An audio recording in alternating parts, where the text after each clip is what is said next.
2 மணி போல் தான் இன்றைக்கி வீடியோ எடுக்கவே ஸ்டார்ட் பண்ணேன். கொஞ்சம் வெயில் அதிகமாக தான் இருக்குது. சாப்பாடு செய்கிற கேப்லேயே கோழிகளுக்கு கொஞ்சம் தீன் வச்சிடலாம் அப்படின்னு சொல்லிட்டு எல்லாத்துக்கும் தீன் வைக்க ஸ்டார்ட் பண்ணிட்டேன். நம்ம என்ன வைக்கிறோன்னு பார்த்துட்டிங்கன்னா ரேஷன் அரிசியுமே அதுக்கப்புறம் கம்பு ரெண்டும் கலந்து தான் வைக்கிறோம். ஃபைனலாக எல்லாத்துக்கும் தீன் வச்சாச்சு. இந்த வீடியோ எதுக்காகன்னு பார்த்துட்டிங்கன்னா நம்ம வீட்டிலேருந்து கடைக்கு போகிற வரைக்கும் ரோட் சைடில் 2 சைடுமே நம்ம ஊரில் எப்போயுமே பச்சை பசையிலும் தான் இருக்கும். இப்போ என்னென்ன இருக்குதுன்னு பார்க்கலாம். நான் பார்த்து ரசித்ததை நீங்களும் பார்க்கணும் அப்படிங்கிறதுக்காக தான் நான் இந்த வீடியோ எடுத்து போடுறேன். இந்த பாலம் இப்போ தான் புதுசாக கட்டினாங்க. இன்னுமே பேட்ச் ஒர்க்கில் கொஞ்சம் போயிட்டு தான் இருக்குது. அங்கே பார்க்குறீங்கள வாழைத்தோப்பு.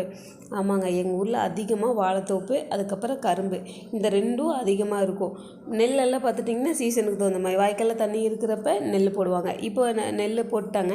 இன்னும் ஒரு 20 நாளில் அது அறுவடை ஆயிரும். ஏன்னா கதிர் எல்லாமே முத்திடுச்சு, எல்லாம் அறுவடை ஆயிரும். பாருங்கள், கரும்பு தோப்பா. இதுதான் எங்கள் ஊரில் இருக்க பெரிய அம்மன் கோயில். பக்கத்தில் ஈஸ்வர் கோயில் இருக்குது. வரணுன்னா நம்ம ஈஸ்வர் கோயிலுக்கு இங்கே தான் வந்தாகணும். இது தேன் வலை பாருங்கள் எப்படி இருக்குது, செமையாக இருக்குல்ல. பனைமரங்க, உண்மையாலுமே எங்கள் ஊரில் பனைமரம் ஹைலைட்டுங்க. இப்போ இருக்க காலகட்டத்தில் இருக்கிற மரங்கள் எல்லாமே அழிச்சிட்டு வராங்க. உங்களால் முடிஞ்ச அளவுக்கு உங்கள் வாழ்நாளில் கண்டிப்பாக ஒரு 100 மரங்களையாவது நட்டுருங்க. என்னோடய ஆசையே அதுதான். என் வீடியோ பிடிச்சிருந்தால் லைக் பண்ணுங்கள். பாய்.